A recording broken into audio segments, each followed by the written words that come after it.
Hi everyone, and welcome back to my tiny house in the forest. So for the last couple of weeks I've been working on a secret project, which is my new greenery for my off-grid cabin.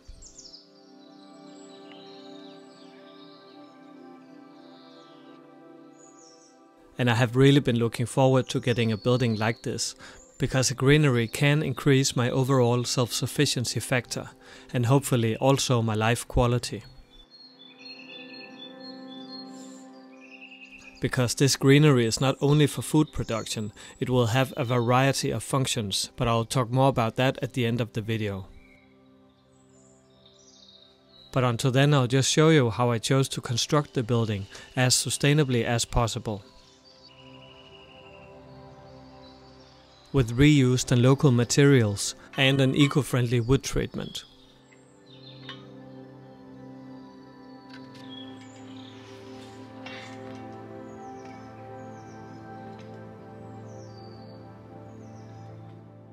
But before I could get started, I needed to put down the ground screws for the foundation.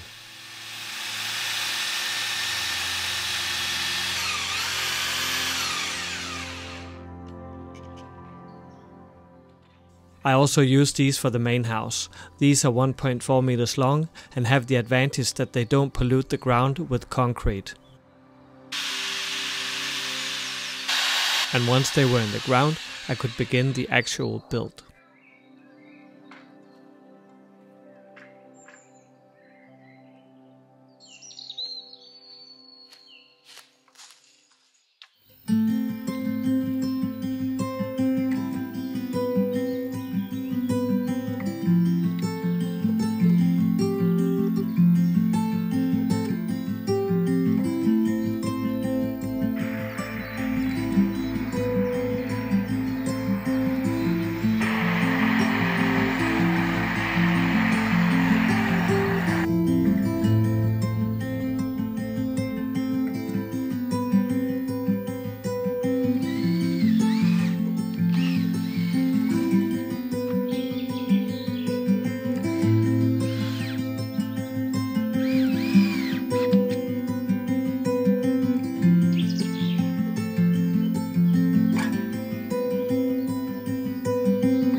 So this is something that I've been looking forward to do a long time.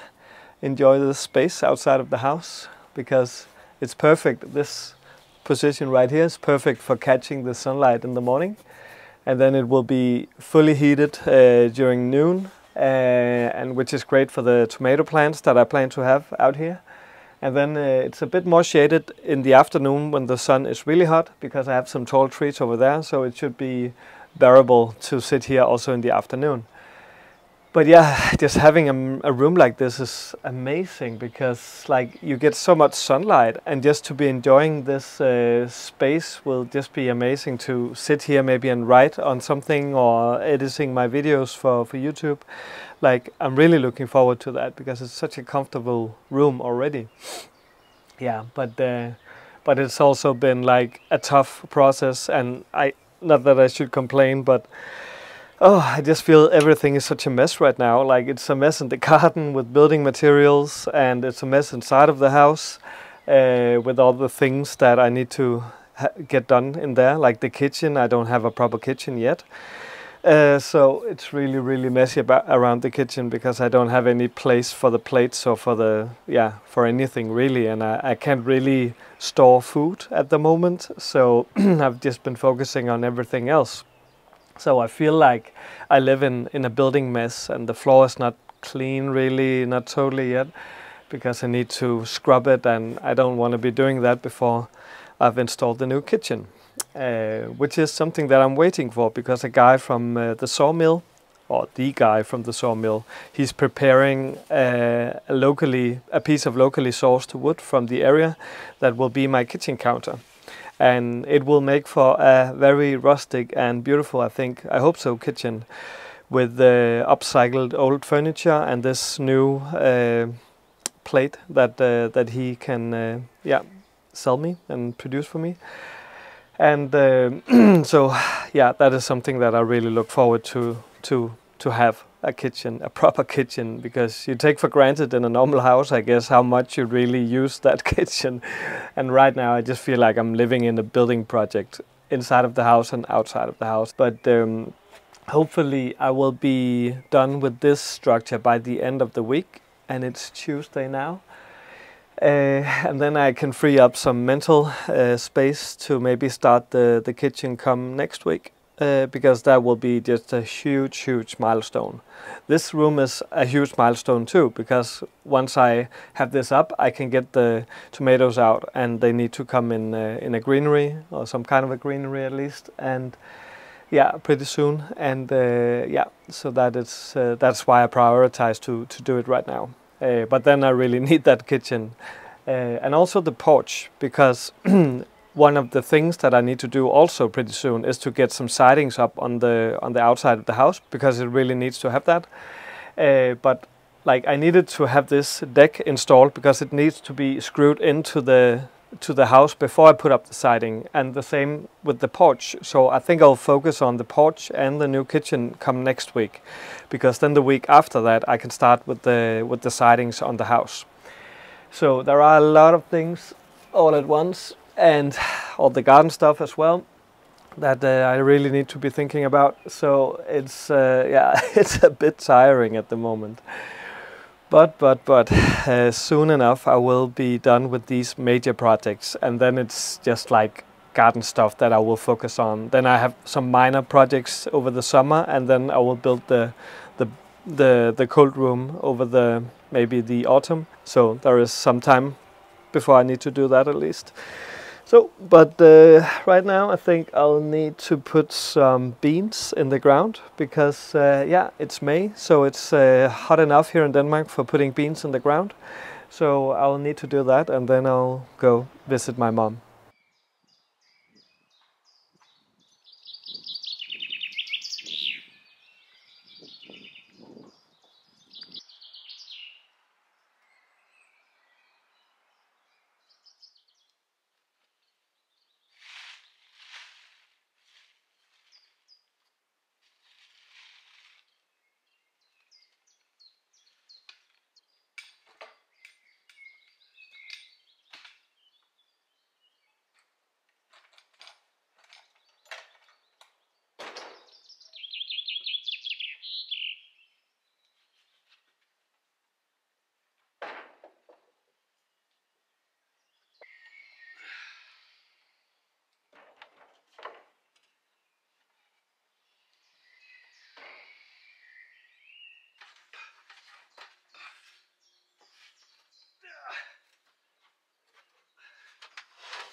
So I just had a morning thinking a great deal about water because even though this weather is extremely nice and hot, I'm beginning to run dry on water because I collect my own rainwater because I'm off-grid, so it means I only have a limited amount. And right now this spring has just proven to be extremely dry. And I'm trying to build up this new kitchen garden while at the same time being in this somewhat water vulnerable transition from the old house to this new one that I'm building. And I haven't yet set up water collection systems on my new building, so I don't have that much water I have from the woodshed and from the annex. So it isn't much, and I'm a bit worried about how it will go, because I just looked at the weather forecast. I normally don't do that, but I just needed to check, and it's just dry, hot weather for as long as the eye can see.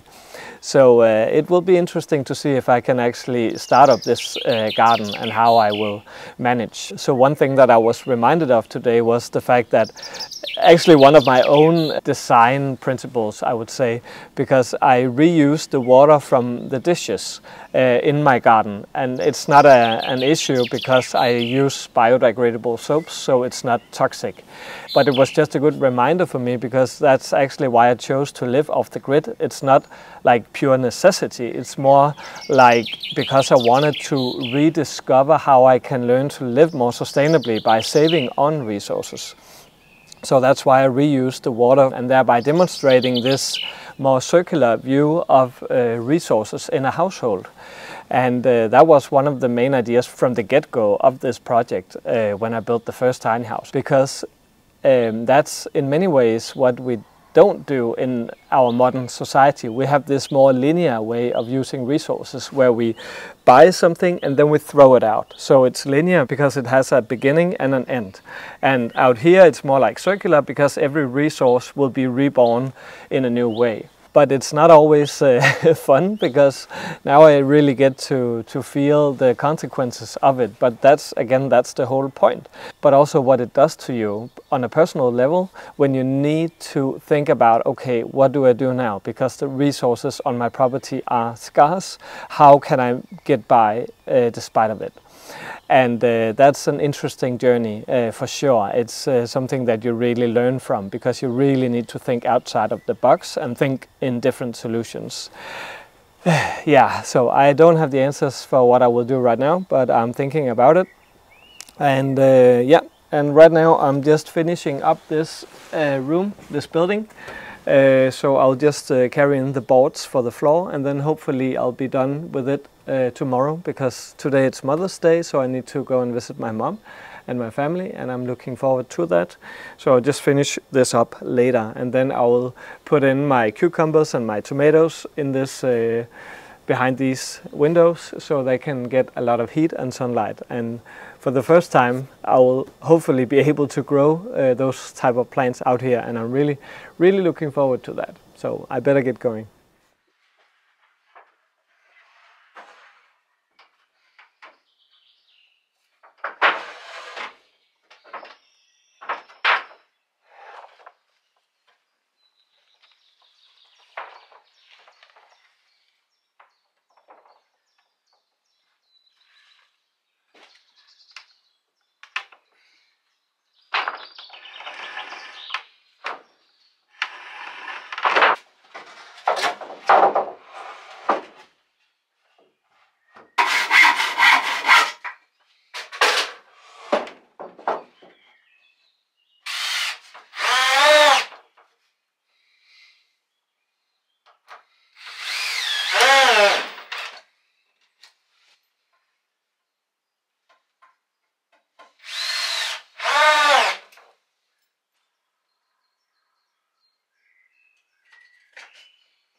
So, welcome to my new greenery slash extended living room for the house.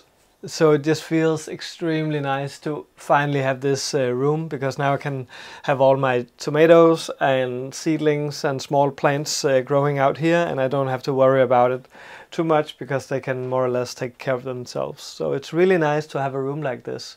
And it's also, I think, a bit hard to have a garden if you don't have like a greenery, because at least if you want to grow the seedlings yourself, it's just a must-have, I guess. So, but this building actually has a lot of different functions, and that is something that you talk about in permaculture. You want to stack functions whenever you have like something in your design, and you can also transfer that principle to buildings, because this room has not only the function of being a greenery, it's also like a heat buffer for the main house, because in the autumn and in the spring, when the sun is a bit lower, of course the temperatures outside are not so high. So this room will just help heat up the house, because when the sun is shining, the temperatures are a bit higher inside of this room still than outside, of course. So it will be a bit like a heat buffer. And then it's also in a way connected to the garden, because the roof here, it will I will put up some gutters, and then I think I'll make some kind of water system that feeds into the garden. I don't know exactly how yet, because I'm actually moving the garden a little bit, because I learned that the shade is cast a little bit differently than I expected, because of these oak trees that I have. So I just need to rethink my design for the garden, and which is why, by the way, that I didn't make my second garden video yet, because I'm still redoing and redesigning the garden a little bit. So, so this room actually has a lot of functions. It's a recreational room. It's like an extended living room. It's a heat buffer zone for the house. It's a greenery. Yeah, and then it's also like a water delivery system for the garden, or it will be in the future.